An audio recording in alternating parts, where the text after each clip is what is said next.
The last time we spoke, we were talking about how the Bangko Sentral needed to recalibrate some of your models because of the impact of the tariffs from April. And this time around, it seems you have a new issue perhaps to deal with, the ongoing conflict and its impact on oil. Is this causing you to go back to your models once again and perhaps recalibrate, given the seemingly abrupt nature of how the conflict in the Gulf region has erupted and perhaps also impacted oil prices, which are important to the Philippines?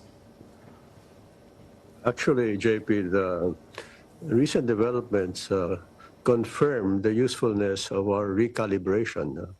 Instead of looking at fund charts, for example, for inflation, where we blend all the risks together, we now look at scenarios.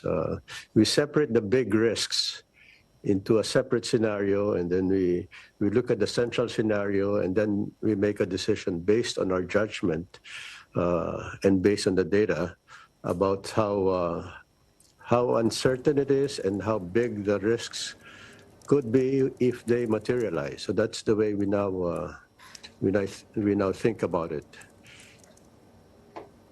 Right.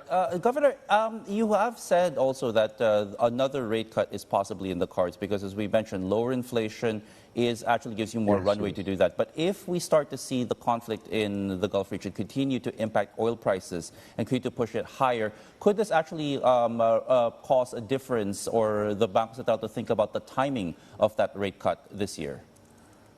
Absolutely. So we could do another rate cut in August, or we could pause and do the rate cut in October instead of August. That's one possibility, but we're looking at the data every day, and we're going to decide in August what the next move should be. Yeah, Governor, I'm curious because when we look at these oil prices, it does feed into the inflationary picture, given how much we import or how much the Philippines imports in terms of oil. How long does it take for shocks like this perhaps to show up in the inflationary picture, based on your experience looking at this? It takes several months, JP. It works in two ways. As you know, oil is what we call an upstream good. So it's an input in the production of other goods. But it also affects, together with the exchange rate, it affects inflation expectations. So both channels work very, very sharply in the Philippines. Right. In that case, also, you still went ahead and cut rates actually just the other day, also because we saw inflation coming down, but it's seldom you see it actually come down below the target range of the BSP. Is there something you're a bit concerned about, given the fact that we don't see inflation in the Philippines fall below the target range very often?